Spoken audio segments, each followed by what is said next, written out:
So I'd like to introduce our first guest, Jess Von Bank. She's going to be speaking on the power of community-centric marketing. And I'm excited about this presentation because, going from being a CPA to management consulting to being an executive at a tech startup, I did not have a lot of experience in marketing. So I'm really looking forward to, your presentation today. And Jess is the head of marketing for LeapGen and the organizer of Now of Work Global Community. Now of Work, launched by LeapGen in the beginning of the pandemic, is a movement about how to better serve humanity by humanizing work. And this represents humanization and digital disruption of work during one of the most historic labor markets and business cycles in modern times. Jess is an 18-year veteran. She's an evangelist of the modern candidate. She's a former recruiting practitioner looking to better design and deliver a workforce experience to better exceed talent needs and also exceed business needs. Jess will be discussing community-centric marketing to build your brand, to grow loyalty, and to remain authentic in changing times while also continuing to drive innovation. So I want to welcome Jess to the stage.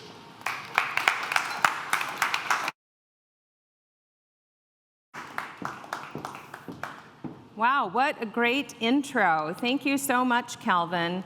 And the funny thing is, I didn't know much about marketing either. When I started running marketing for our company called LeapGen, I was really passionate about brand, and I was really passionate about storytelling. Lo and behold, that's part of the job of marketing. I bet if you heard this title, you're not quite sure what I'm going to talk about. What is community-centric marketing? I wasn't quite sure either, but when Beatrice reached out to me and asked if I would help run this track and present something on marketing for the startup community, I said, yeah, of course, I'd love to. I love to talk about brand building. I love to talk about value creation. I love to talk about the power of storytelling for business. And I said something about community, and she said, stop. What was that you just said? I said, building community around your brand. And she said, that. I think we need to hear about that. So I really started to think about what it means to us, because we built a community at LeapGen, and I'm going to explain why and what that is.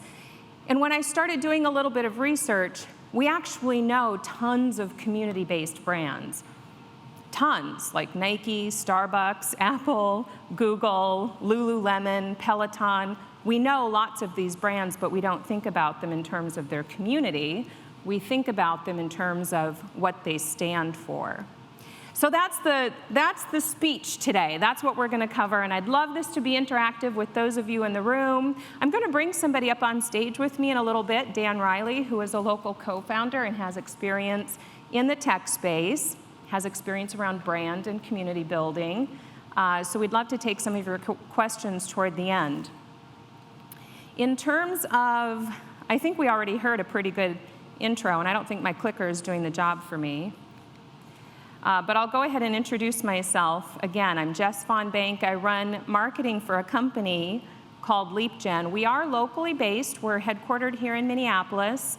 We are a virtual HR consulting firm. We have employees all over the country. We've got a team in Australia, New Zealand, but we are a locally founded company with headquarters here in Minneapolis. For those of you in the room, if you don't know how to do this, on LinkedIn, you can go to your network, you can go to the little Add to Network tab, and you can create a QR code like this to throw onto your business collateral, to flyers, to your business card. So go ahead and scan that, connect with me on LinkedIn, another community we all belong to and probably use to drive some business value. A little bit about LeapGen, as you heard, we're transformation evangelists. What does that really mean? We work with HR, people functions in any business to help them elevate workforce experience, to help them improve the way they deliver services to the workforce.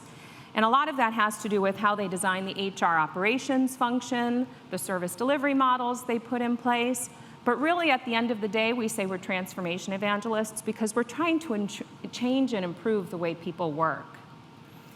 Part of that was creating a movement around the humanization of work.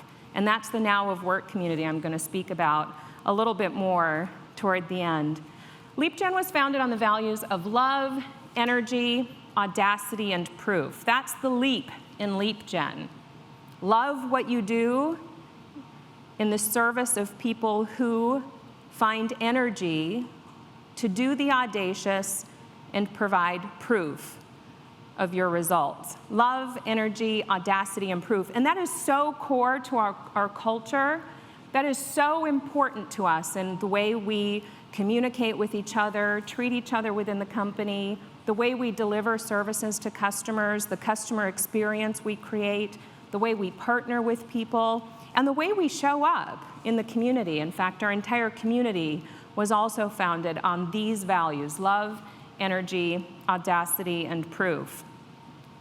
Okay, so let's start with some foundational concepts, a foundational understanding of marketing. There's tons of definitions you'll find out there about marketing. I hope when you think about marketing, you don't think solely about advertising products and services.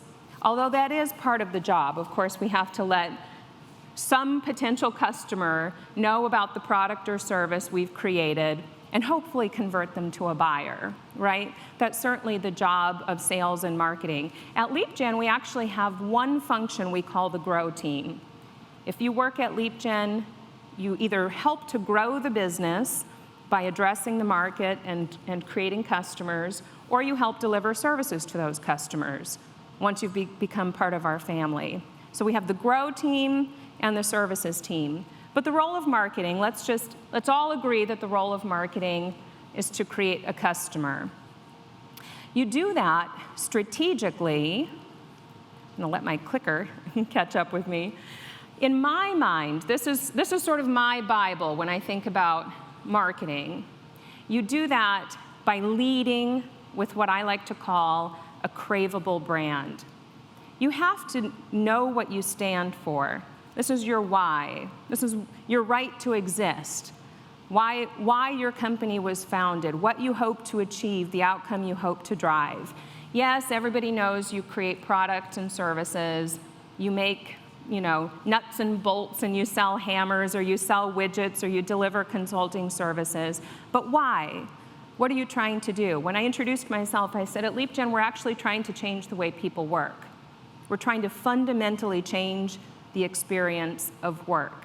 We have a long SKU of services we sell to do that, and you can buy any one of them. There's a long menu of things that you can buy from us to help do that work, that transformation work inside your own organization. But anybody who knows the LeapGen brand knows that we're about changing work for good. So lead with a craveable brand, and the values that I shared with you, love, energy, audacity, and proof, is part of what you know to be part of the LeapGen DNA, if you know our company, and if you know what we stand for, and the experience we try to create for our own people and for our customers. That becomes a craveable experience. It feels good to work with LeapGen.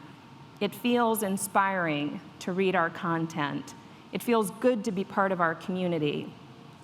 Once you've built a craveable brand, wrap that in community. And community includes everybody, from your customers to your employees to your partners. Don't forget about your alumni. Don't forget about all of your fans and followers who follow you on social media, who sign up for your newsletter, who love to follow you for learning, inspiration, networking, community.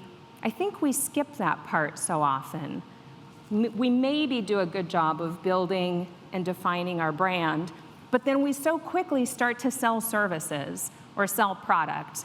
We start pitching right away, and we forget to actually create that space around our brand where people can convene, where they can connect, where they can follow and engage with you, where that community sense of belonging to something. And that's why some of the most impressive community brands I mentioned have done such a great job of making you a fan of Nike. Not necessarily because you're a fan of their shoes, you're a fan of what they stand for. because you stand for that too. So that's the strategy of marketing. Lead with brand, wrap it in community, and nobody is better, in my mind, nobody in the business is better than marketing at understanding how to deliver the right message to the right people, the right audience, in the right channel at the right time. So that's the beauty of creating community, because that's sort of your built-in audience. You get to talk to them. Once you've created a following, once you've created a community, you get to talk to them about what it is you do and the outcomes you're hoping to drive. And marketing is brilliant at measuring everything. Measuring how a message hit, open rates of emails, did an ad work, was a campaign successful, and then you innovate through those insights. And part of that is really understanding the full customer journey and the real value they're deriving from your products or your services. Not just the intended value, which is what you set out to deliver, but unintended value too. You can discover new use cases or other interesting ways people are finding value out of your product or service. So that's kind of the strategy and then some of the tactics of marketing, right? And I want to talk a little bit more about this notion of building community around your brand. And I have 3 examples. I already rattled some of them off, but 3 examples of brands you know, household names. This clicker doesn't always want to cooperate with me. Household names you all know who've done an amazing job of building community brand. I'm going to try to go back to the first one here. The first one is Salesforce. Everybody knows Salesforce, right? And we know them to be a giant in software, a global giant software provider. Does anybody know the valuation of Salesforce? $140 billion. So they've clearly done a good job of building a successful business model around software. So a $140 billion company, but did you know they have a global community of 2 million members? And every year they bring 200,000 of those members to San Francisco for an event called Dreamforce. Their logo is we bring customers and companies together. Not just customers, companies. They've created a community of forward thinkers, of innovators, who come to Dreamforce, whether or not they're a Salesforce customer, for ideas, innovation, leadership, inspiration in the technology space. So a global community of 2 million members of forward thinkers. Another one I like to talk about is Harley-Davidson. Does anybody have a Harley who's here in the room? If you choose to buy a Harley-Davidson, you're choosing to become a member of a community. That much is clear. You're a Harley bike owner or you're another type of bike owner. And I found it really interesting that they were when I was sort of looking, I love brand stories. I love stories about how companies were founded, how they evolved, especially over decades and through lots of change and transition. Harley-Davidson was one of 2 American motorcycle manufacturers to survive the Great Depression, Harley and Indian motorcycles. And they did that because they had such a loyal community of bikers who not only buy their product, but keep buying their product and bring other people into the community. They have 1,400 chapters. A company that sells motorcycles has a member chapter organization, so other bike riders can come together and literally talk about their motorcycles. The last example I'll share is Peloton. Did anybody buy a Peloton through the pandemic? I know a lot of people who bought a Peloton in the pandemic. And here, I don't have a Peloton, but I do know one thing about Peloton. You know if you know a Peloton owner, because they don't stop talking about it. Do you talk about your Peloton all the time? Yes. People, this is like a cult-like following. People love to be in the Peloton community. I'm sure it's a great spinning bike. I'm sure it is a high-quality, fantastic spinning bike. But Peloton has done a great job of building community around their product. You don't even have to own a Peloton to be a member of their community. I've had no less than 6 people tell me I have to download the Peloton app so I can do Peloton workouts. And I keep reminding people, but I don't have a Peloton. No, but you're a runner, so you should be doing their running workouts in the Peloton. I mean, they have created this obsessive cult-like community and following over their product, but it's really not about the product. When you think about it, when the world shut down and gyms closed and people went into lockdown, that was a space where people could go for a sense of escape, to connect with other like-minded fitness enthusiasts who were doing workouts together. It was actually a place to be together when you couldn't be together. Their business skyrocketed in the middle of the pandemic. So those are just three. As I said, there are lots of brands that we all know and love: Nike, Apple, Starbucks, that we belong to, that we choose because we like their brand, we like what they stand for, and we choose to be part of their community. The one constant in all of these examples is that human connection that I talked about. And when you think about it, belonging to a community actually satisfies like 80% of Maslow's hierarchy of needs.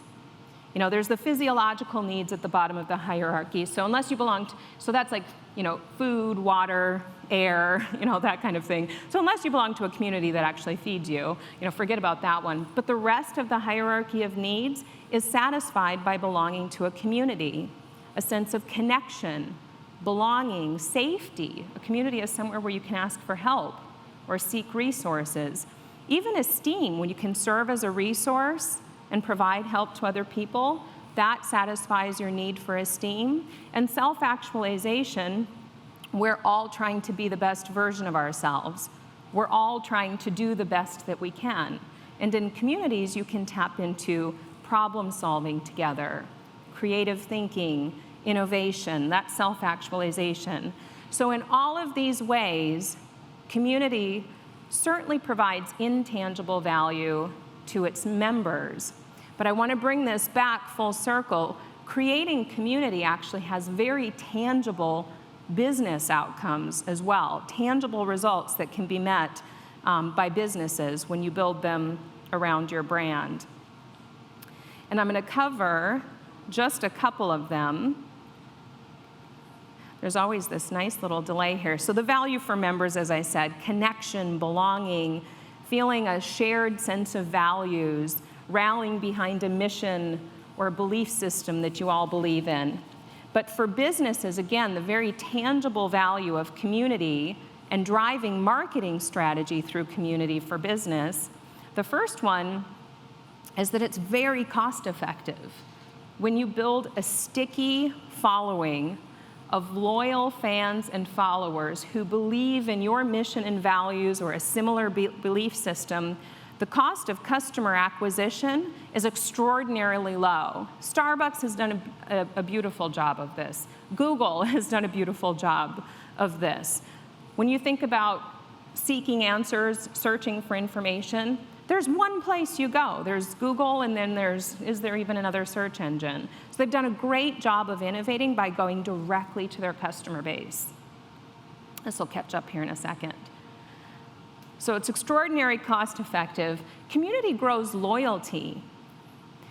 I mentioned the Nike example before. Nike makes shoes, athletic apparel, and it's great, it's high quality. But Nike does another brilliant thing around their brand. They stand for something, and they stand for it loudly.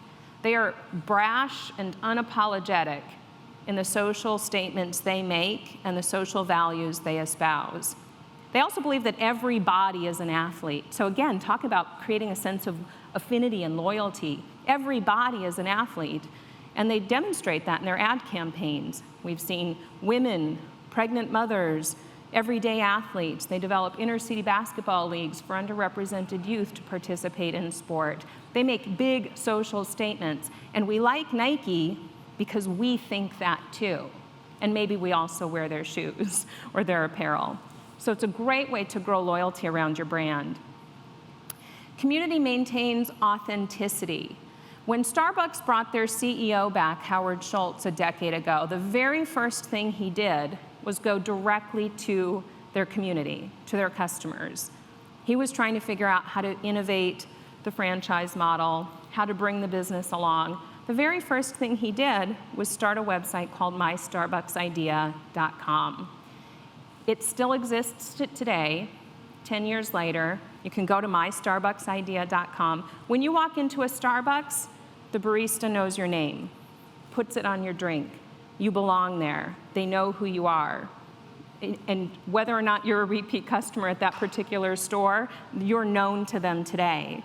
And if you liked your service, or if you have an idea, or even if you didn't like your service, you can go to mystarbucksidea.com. Every voice is heard. That's how this massive, conglomerate of a brand has remained authentic through the years, by remaining accessible, relevant, and by literally listening to every customer. Community drives innovation. Okay, I love this story, and I hope I can do it justice. Are there any Kanye fans in the audience? Okay, we've got some Kanye fans. I hope I can do this justice. I started looking at this concept, how community drives innovation. There's a concept called building in public. And if you've ever developed a technology product, this is very similar to prototyping a piece of tech, for example. Kanye West was due to release, I bet Beatrice knows this story. Kanye West was due to release his 10th album earlier this year. He pre-released some tracks around the July timeframe, and they didn't do well. They weren't performing well. His fans did not love what they were hearing. And so instead of feeling pressured to release the full album on time, he stopped the presses, stopped the machine, stopped the marketing, the PR engine, and he created 2 listening parties. He took out entire arenas in Atlanta and Chicago. He put a studio in the arena, and he lived there for 10 days. And he played his music to huge listening parties. And he would take feedback from the audience, and he'd go directly back into the studio and rewrite, remix, reproduce, go back out, perform again, go back into the studio, go back out to the audience, go back for 10 days. He lived in the studio, in the arena, until he got every track perfect. So what he achieved was perfection. He's kind of obsessed with perfection. He's a marketing wizard, by the way. I want to study that guy for a year. I don't necessarily like his music. I could take it or leave it. But he is a marketing wizard. He knows how to release product. So he achieved perfection. He had perfect product, where before he would have had mediocre product, lackluster reviews, maybe a failed album. The other thing he did by taking this approach and literally innovating on the fly with, in the most vulnerable, transparent, authentic, sort of maybe risky sort of way, he achieved incredible loyalty. Now his fans were part of his music. You were actually part of that product. You actually were part of the production team that put that end result out into the marketplace. So perfect product, even more loyalty from his fans, because now they were part of the music. And guess what? By delaying and having these huge listening parties and creating all of this buzz around this building in public concept, even more, again, this guy is a genius, even more PR than he could have bought if he had he couldn't even have bought that much publicity if he had released the album like he planned. And then, of course, when he released the full album with all of these perfect tracks that he co-created with his own fans, it released at #1, his 10th album to date. That's a great story. Most of us would not be that daring, that bold. It feels very vulnerable to say that you don't have a perfect product. That's one of the values of creating customer advisory boards, your advisory councils, so that you have that built-in sounding board of customers. And I encourage you, that's a great way to use community, to say, I don't have all the answers. You help me decide if this is a good product and what my product market fit might be. And then the last one, community supports natural reinvention. Take any enterprise, any logo that's existed for decades and decades, IBM. How have they continued to reinvent themselves over and over and over the decades? They've done this through building an incredible employee culture and really leveraging their own customers and their own employees as a natural source of reinvention. They called it Operation Bear Hug. At one point, their recent executive leadership team said, we don't know what's next for us. we're sort of stuck in this hardware phase. What are we? What is this whole, online, internet-based world of business? They had created Operation Bear Hug. They sent every executive out in the company to visit every customer in the world and come back and report your findings. And what they found was this world of online, internet, commerce, and that's how they reinvented to become the e-commerce company we know today. So those are some of the very tangible results of tapping into business, tapping into community, leveraging that to drive your brand and to support your marketing strategy and to reap benefits as a result. So I want to tell you a little bit about the community. Oh, this is my personal favorite. I can't believe I almost forgot this. I think you mentioned, Calvin, I started in my career as a recruiter. So I started in the world of talent acquisition, where my job was to connect people to companies, right? To match talent to available opportunity. And I quickly learned that one of the most powerful sources of recruiting were happy employees. Happy employees like to tell everybody else about the company they work for, the work they do, why it's so amazing and exciting. Employer referrals should be the #1 source of hire in any given organization. It's usually 30 to 35% of the source of new candidates come from referrals from existing employees.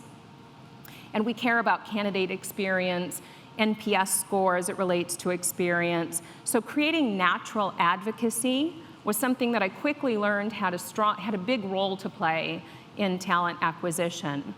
Then when I moved into storytelling and marketing for business, I realized, again, one of the most powerful things you can create is an advocate, an ambassador of your brand. I call this, and I'm going to trademark this, by the way. I looked this up, and nobody uses this term, and I love it. I use it all the time. Create natural message carriers. People who believe what you believe. They drink the Kool-Aid. You have a common set of values, a common belief system, and they're so excited and passionate about all of the things that you do and that you talk about that you don't even have to do anything. You barely even have to ask them. They become natural message carriers of what you do, what you stand for, your brand, your product, or service. So much so that when they need something, you're the only person they would go to get that. Or they would make referrals to you for that kind of product or service. So that's the power of creating community around your brand in terms of activating and empowering carriers of your message and your values. So a little bit about a community we created at LeapGen. Jason Averbook is the CEO and co-founder of LeapGen. We have a team of consultants. As I said, we're a pretty distributed virtual company, maybe 50 or so of us around the country. And when the pandemic hit in March of 2020, we're management consultants. We live on airplanes, right? We go out to see our customers. We have global enterprises with headquarters all over the country, around the world even. When the pandemic hit, we pulled all the consultants off planes. Travel stopped. Business almost stopped. Everything froze, and I know some of you can relate to this. Everything froze in time. Our customer work, even active customer engagements, completely froze because we serve HR. And HR leaders was sort of like, hold my beer, I gotta go over and implement this disaster recovery plan. I have to figure out how to keep people safe. I have to send everybody home to work. I have to get them connected to systems if they've never done remote work. Or if you have frontline employees, I have to figure out how to keep our doors open as a business. So literally all of the work we were doing with HR leaders stopped because they didn't have time to do the programs and the initiatives that we were previously doing together. And we're pretty healthy. We're a newish business, 4 or 5 years old. We had a very healthy pipeline at the time, lots of momentum around our business. Even our pipeline clenched up. We weren't sure what was going to happen, but we did know that we still felt pretty strongly we're in the right place at the right time. We digitized the HR function and modernized workforce experience. There's never been a more compelling time to do that kind of work. But when everything literally froze up and stopped at that moment in time, Jason called me, I'll never forget the phone call, and said, start a community. We have to find a way and a place to talk to people, to help them. We're not getting on airplanes. We're not conducting workshops in conference rooms. We're not delivering services in the way we always used to. But we do need to talk about what's happening right now. Business changed, work changed, people changed overnight. Where and how are we going to talk to them now? We did our first live broadcast on Friday, March 13th, Friday the 13th, and we had maybe 20 to 25 people watching our live broadcast. We started on Zoom webinar.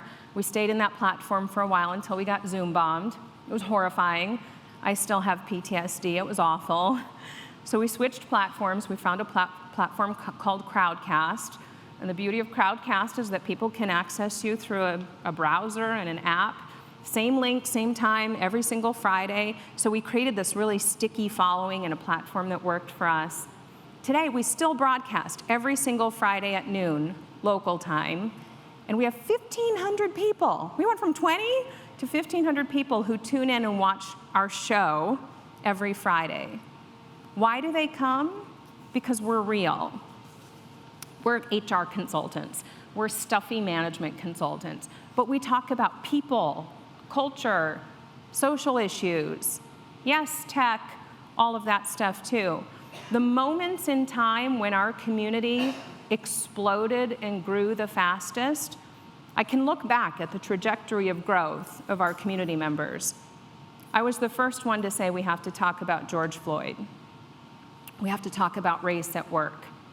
We have to give you the language to have conversations you've never had before. And I literally said, I'll throw myself on the sword, I'll go there, and the rest of you can come and join me here in this space. We talked about the Chauvin trial.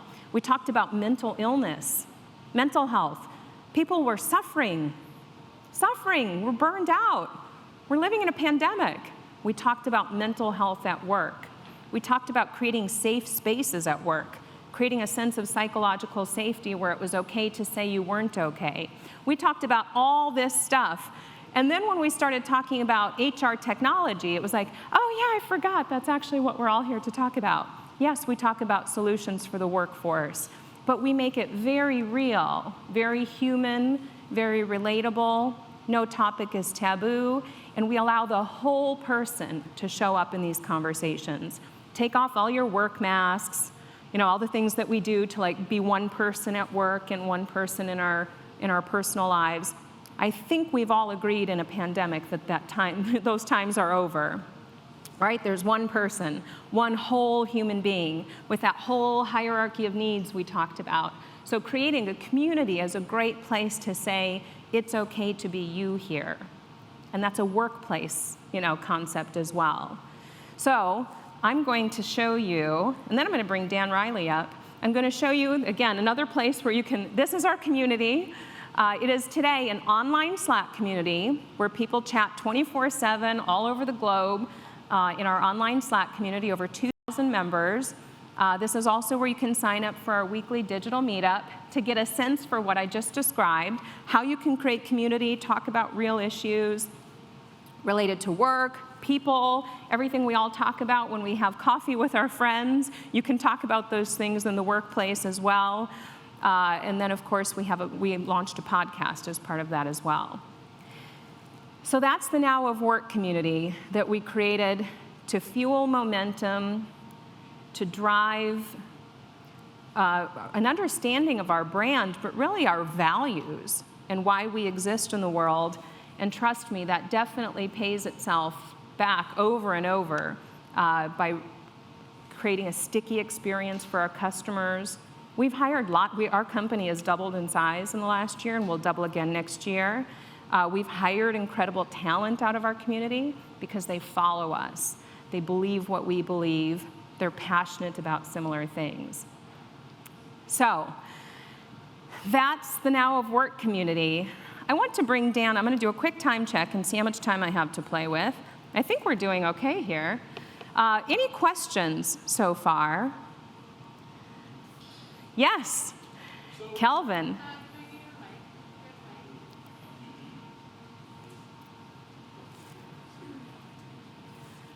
Or you can shout it out, Calvin, and I'll repeat it for you. There you go. So if you're thinking of starting the community development strategy, like I'm big on like leading indicators, success metrics. What are those like key core metrics if you're building a community from zero, day zero to the first 100 days? What are you looking at as like good leading indicators that that you're on the right track when you're kind of doing the community? Yeah, that's a great question. So how to start a community and what are the metrics that you care about? How do you know that it's successful and that it will do something for your business? And I would say that really, and I'd love Dan to help answer that question too, but I would say it really depends on where you are as a business and what you need to fuel your own growth and innovation, what kind of momentum you need. If you're still looking for product market fit, remember your own customers are an incredibly powerful source of feedback and information. Start with a customer. Well, number one, you already have a community, and those are the people you hire. And so how are you tapping into them for feedback, for creative input and ideas? Are you using them to help evolve your products or your services? But don't forget you've got customers who are using your product or your service, leveraging your solutions every single day. And I hope you've created some ways to glean insights from your own customers. So really the idea of building a customer community, include your partners and people who are key to your business in that circle of trust. But then think broader than that. We have all kinds of channels where we collect people when we found a business, when we found a community. You've got people who follow you on social media, who sign up for your email newsletter, who follow your accounts wherever you are, your brand accounts and your personal brand accounts. So don't forget to sort of tap into them and try to bring them together in a way that they feel, this is the most powerful part of a community, in a way that they feel connected to each other. I think you can make a huge shift when you stop talking to people and you start talking with people. And whatever format, whatever medium you choose to do that, it could be starting a podcast as just a way to share voice and share ideas. But again, you're talking to people. If you can create places, and again, digital makes everything possible. If you can create places where people can connect to each other and find value in those connections, can query each other, that becomes really, really powerful. And you still remain a source, a resource, a source of information, but it's really creating a place for conversation to happen that you're not the only one driving. And that's why the Now of Work community has been so powerful. People feel like they belong to it, and they get just as much value talking to each other and sharing with each other.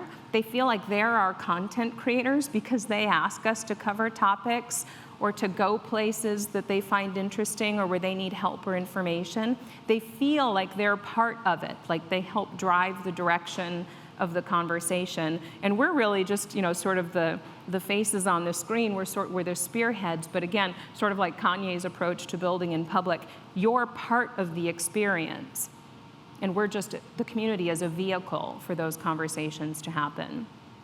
So the measures of success depend, are you looking for sort of product positioning, product market fit? Are you looking for customer experience and feedback, those feedback loops? Are you literally looking for idea generation for the next great thing you're going to bring to market? It depends on where you are as a business and what you're really looking for, and I think those become your measures of success. Thank you. So I'm going to welcome Dan Riley to stage. We'll take a couple of stools. Hey, everybody. Is this on? Yes, it is. Good. Perfect. Thank you, Dan, for joining me. My pleasure. Great. So I asked my good friend Dan Riley to come and join me because he's a local founder, a local tech founder, twice over, in fact. I'll let him introduce himself and what he's up to.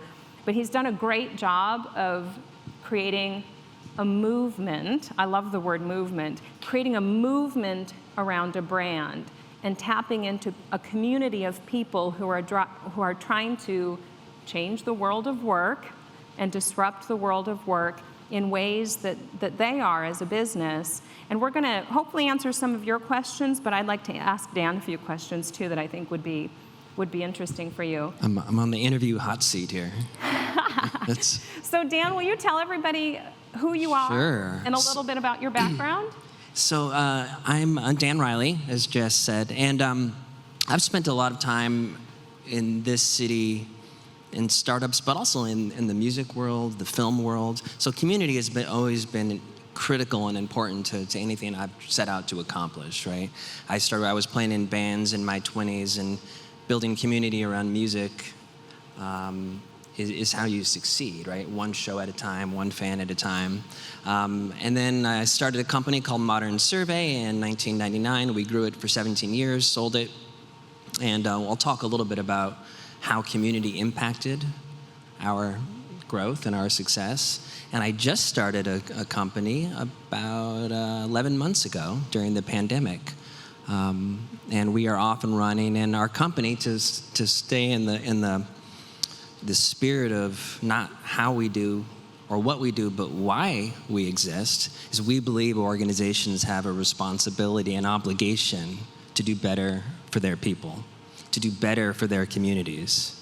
Right? We believe that there is a natural responsibility that our organizations have. So this is what we believe, and we are there to inspire that change in organizations. And that is ultimately what our business, Radical, does. I have a quick question for everybody. So who in the audience is an entrepreneur or works on a leadership team of being an entrepreneur? So just about everybody. Yeah. And who started your business during the pandemic? You did, okay, good. Calvin did. Congratulations, you know. And in a weird sort of way, it's easier to be connected to people, right? Because you don't have to be showing up in meetings. I mean, you can actually build a global connection almost without having to travel. But it's a very different world of doing business, and community is so important in that. So Radical, Yes. What a name for a company. And that's why I call it not just a business, but a movement, because when you launched Radical, you were I think, making a conscious decision to tap into a mindset. And people who wanted to think that way, who wanted to change the world, perhaps, and have a real impact on people. When you choose a word like radical, that doesn't feel like a mistake. Yeah, Radical was, I'm going to go back in time for a moment. It'll bring me to how we got to Radical. So creating Modern Survey, which was, my brother and I built that company, there's one key thing that we found, and I give this advice to everybody, and this is around community and people, but the most important thing that we learned through that process are the people you surround yourselves around. So those are your employees, your customers, your community members, your community, friends, mentors. Those relationships you build when you're building a company are hands down the most important thing. So the people you hire, the people you inspire, that is how you survive. A quick story, during the recession in 2008, 2009, to stay in business, the partners, we took a pay cut at our business. And we didn't share that with the rest of the business. We were around 30 employees at the time. And the most incredible thing happened is one by one, employees came into our office and said, we want to take a pay cut too. Who walks into your office and says, I would like a pay cut in the world of HR? No, nobody. And it was, I still break down thinking about this. We wouldn't have survived. I wouldn't have sold the company 10 years later if not for these passionate, incredible people who believed what we believed. They were on the same mission with us, and they were empowered, right? And so that was our community. That was our family. Those were our people. And that was a lesson that, to this day, I hold with me. So fast forward to your question about Radical. We wanted to inspire organizations, large and small and medium, to live and breathe in that same sort of way, to take care of your people, put your people first, right? Inspire your people. See your person, as Jess brought up a few times, as a whole person, everything they have to offer. like absorb it, bring it in. That's so important. And in a world where everything changed, where work changed for good, everything was turned upside down. We went through a transformation overnight. We felt like Radical needed to exist to help inspire this change, to help give people a safe place to change, to help give organizations an opportunity to think differently, to act differently. And that's what we're doing. It has been a movement, and it's going well so far. And so there was a lot that came into that decision. But the one thing that we wanted to do is we started the business because we believed in what we were doing. It was purely about passion. It was about making a change, making a difference. So I'm guilty sometimes of talking about really lofty concepts because, as I shared the Now of Work community, we are a movement around humanizing work, allowing the whole person to show up in an authentic way, not just in their personal lives, but again, we're one person, one life, in their full life, which includes their place of work, the employment they choose, how they choose to contribute value. So I have to sometimes bring myself down from these lofty aspirational places of talking about human experience and that kind of thing. And remember that at the end of the day, companies exist to sell product and services, and you have to have a revenue stream and hopefully show profit at some point. And so, Dan, I'd love to keep myself honest, and make sure I bring that home as well. How can a company exist on values and a belief system and everything we're talking about in terms of, knowing your why, your right to exist in the world? Why are we really here? That's a very lofty, aspirational way of thinking, right? But how can a company also connect the dots between, and this is why you should buy this product or service from us? How can we make sure we're connecting those dots in a very real way? We've got founders, entrepreneurs in the room thinking, this sounds really good, human psyche and whole person and all of that. But how do we make sure we're doing business at the end of the day? Yeah, so that's a question we get often. And so if I'm talking to a CEO or a leadership team, I have a small dream. And my dream is that every leadership team discussion, any board meeting discussion, the first question is, how are our people doing? Not how are our profits, not how much revenue did we do last quarter, how are our people doing? Right? If you start there, I promise you the financial side, selling products, more widgets, that's an outcome. That's an outcome. You don't start there. You can't start there. If you do start there, maybe you get a little short-term lift, but from a long play perspective, you will fail. You have to take care of people, community first, profitability, success. You earn that, and that's an outcome of doing the small things right consistently over and over again. So is there data to back this up? Absolutely. Yes. Is it clearly the right thing to do, taking care of your people? Building a brand that people are connected to or inspired by, being on the right side of history with things, being consistent, right? I'm asked so often, well, there's so much going on. What side should we take? CEOs want to know, where should we put the stake in the ground? My answer is, what are your values? Be consistent and believe in your values, and act, consistently like your values would want you to act, and that is how organizations build respect and long-term success. And I think this is another concept of change, right? Organizations do have to look in the mirror and go through change from time to time. And the most important thing with change, and I urge everyone has to go through a change process, but a change process requires letting something go. You cannot change without mourning something or losing something, period. Like, you can't, otherwise it's just additive. So anyone, I don't care if you're an individual or an organization, you say, I want to change, so I'm going to start doing these things differently, but I'm going to keep doing all the other stuff. Guess what? You're not changing, you're just adding. And you're building layers and layers and layers and layers, and eventually it's going to be too heavy. So you have to be willing to let something go to bring in something new. And I think this is with brand, this is with organizations going through a transformation, going through change. So all of you as leaders right now and entrepreneurs, as you're thinking about your business and new world of work, building a brand that people can relate to, when you think about things you need to change, be willing and brave enough and courageous enough to let some things go, bring new in. That's taking risk, and that's what it's all about. That's why we're here at Startup Week. You're all entrepreneurs, and it's fun. Changing the world is fun. I think. It is fun, and it's a lot of work. One of my favorite, so one of our customers, we're really spoiled at LeapGen. We get to work with some of the most innovative, impressive companies in the world because we work with companies who are on transformation journeys, workforce and HR transformation, but transformation journeys. They know that it's time to digitize or die. They know they need to remain relevant. They know they need to continue to innovate. And one of the companies we work with is Lululemon. Everybody knows Lululemon. Even if you don't own a single piece of Lululemon athletic wear, you know the company, and you might even know a little bit about them. But I bet it would surprise you to know what they stand for. They exist to create world leaders. Does that shock you? Did anybody know that?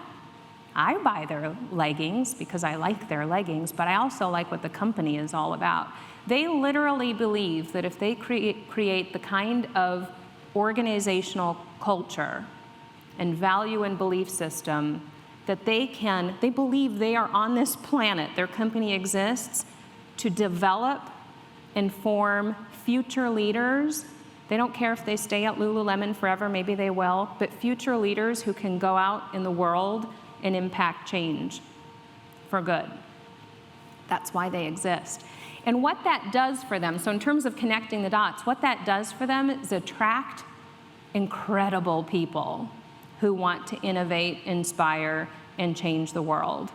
So guess what? Their product people are the best product people in the world who operate at a different level, right? Their technology people, their IT department, their salespeople, their retail stores. When you have a brand ethos like that, and you create a community of believers like that, you have superior product. You run superior operations. Your retail stores survive a pandemic when all retail stores are closing down. That's what that allows you to do, and that's the way to think about, how to connect the dots. I love that story, and if your community, so consistency in messaging and brand and what you stand for is so important. And if your community shares that, they do become evangelists. When we think about, so a lot of you are obviously entrepreneurs, so you're also probably your number one sellers and marketeers and all that. We can have satisfied, there's three levels of community and customers. There's those who are just satisfied with what you do, right? So it's good enough. It's good, it's a cool product, it has cool features. Then there's loyal. So typically, yes, I'm typically gonna go to Starbucks, but I might go here or here. I might even go to, Holiday and get a coffee, maybe. Right? There's general loyalty, and then there's evangelist. So an evangelist is someone is when they're out with their friends, they talk about your brand. That's your community at work, right? So people who buy Lululemon, they're not necessarily talking about, maybe they are, sharing, look how cute this looks, or how nice this looks, but in general, they're also talking about something bigger. The brand makes them proud. And if a brand can make community proud, they're going to be your best evangelists. They're not just going to be satisfied. They're not just going to be loyal. They're going to be evangelists. Create tons and tons of evangelists and do it consistently. That's the way you grow your brand. That's the way you grow a business. And it takes, it's one community person at a time. And Jess's story of how they grew their community, which is awesome, by the way. If it's up on the screen, I'm not sure. Sign up. No, it's incredible. The Now at Work, they tackle everything. And, just to give a little, I join them often. And people are there because it's a safe place. People are there because you're tackling issues that they want to talk about, they want to learn about. So it's an authentic place to be. It's a safe place to be. And that is the most beautiful community you can build, right?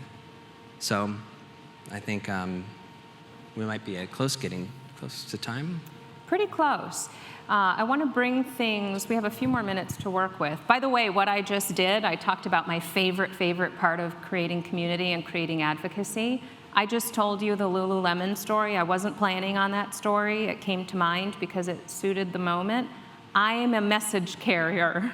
I love that story so much. I tell it often.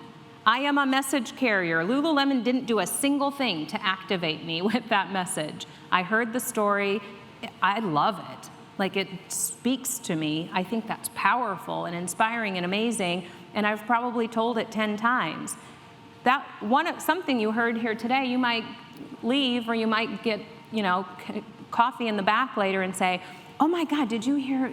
And you become a message carrier.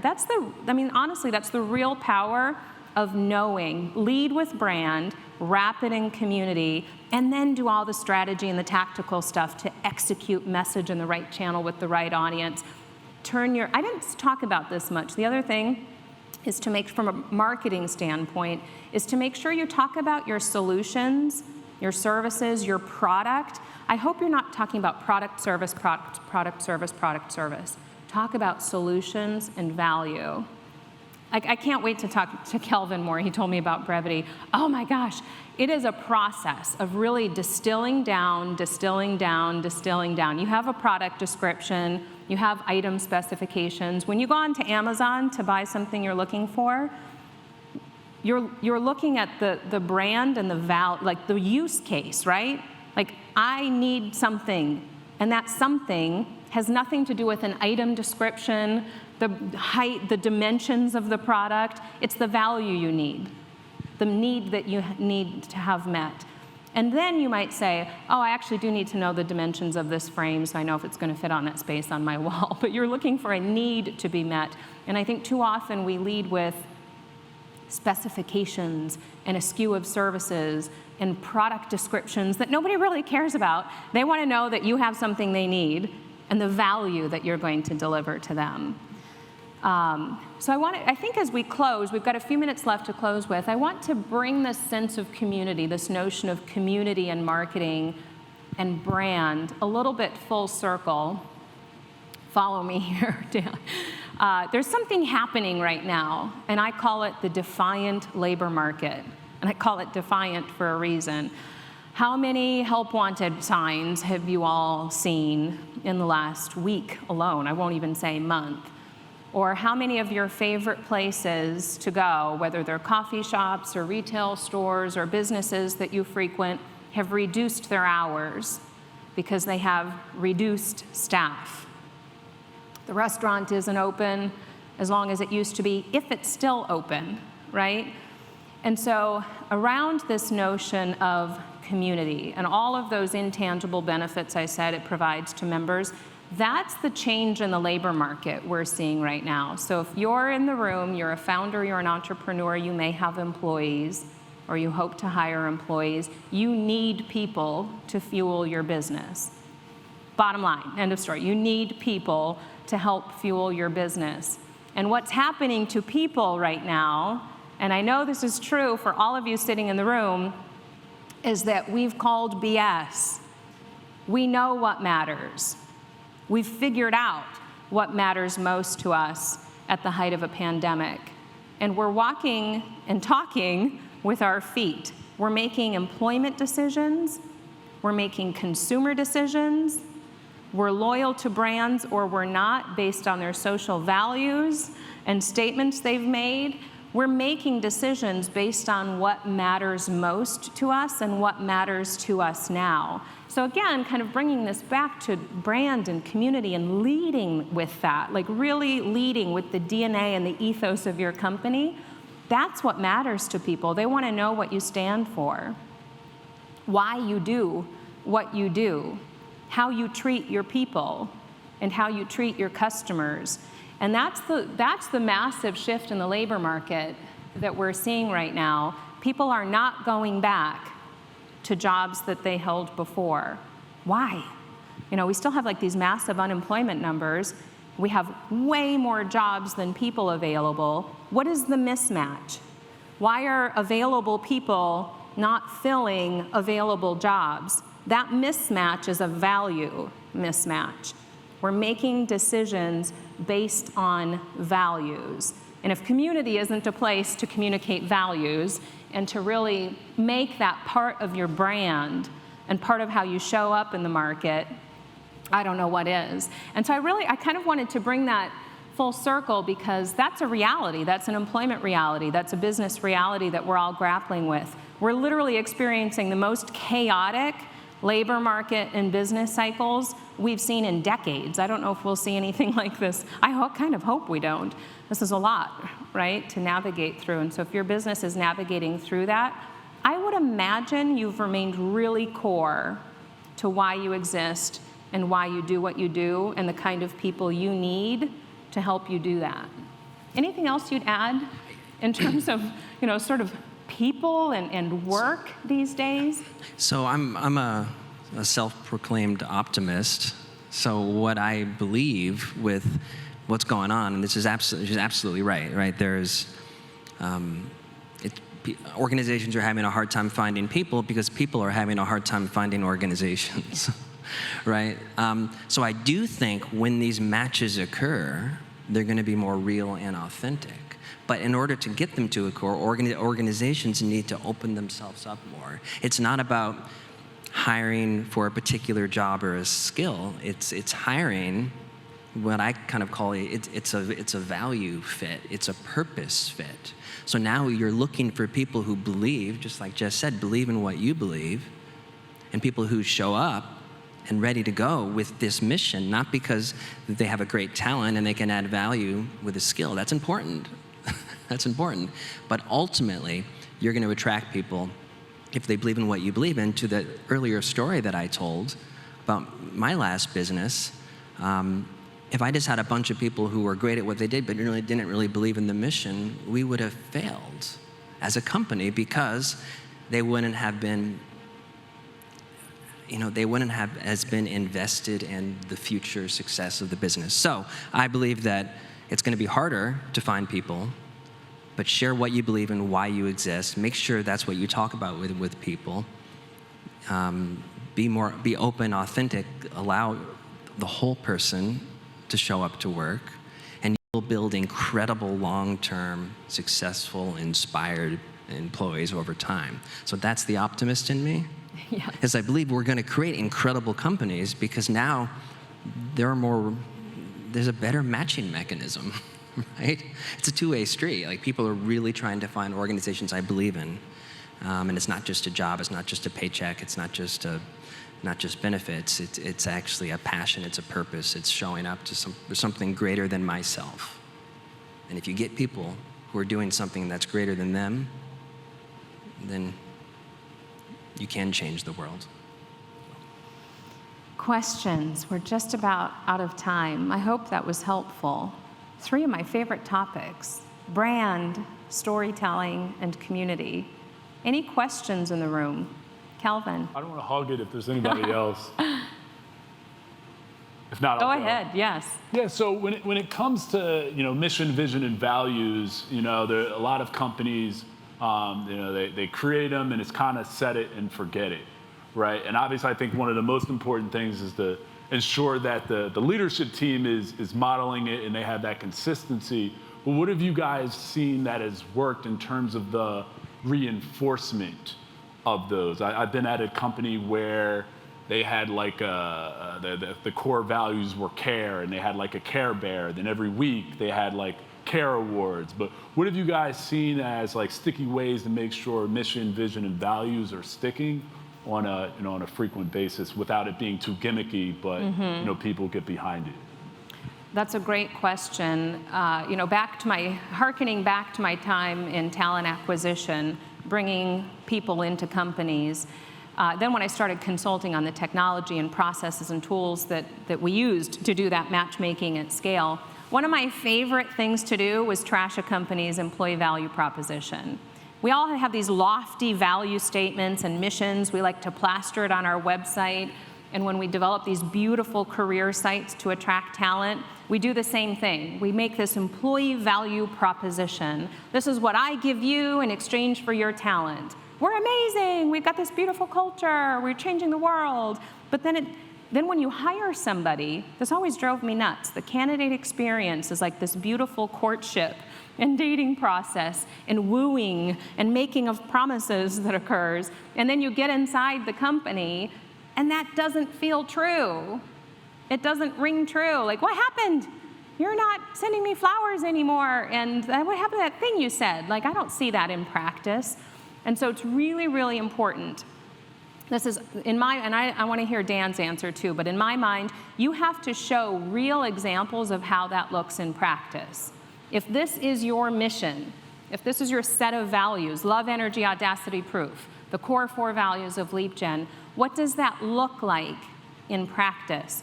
If one of our values is audacity, do I want every single person in my company making bold, risky, audacious moves at every turn? That's really hard to manage and to make sure that there's actually proof of those things. And so we have to provide really specific examples of what that value looks like in everyday behavior, in real practice. What is the application of that? What does that look like in the workplace? That means we treat each other this way.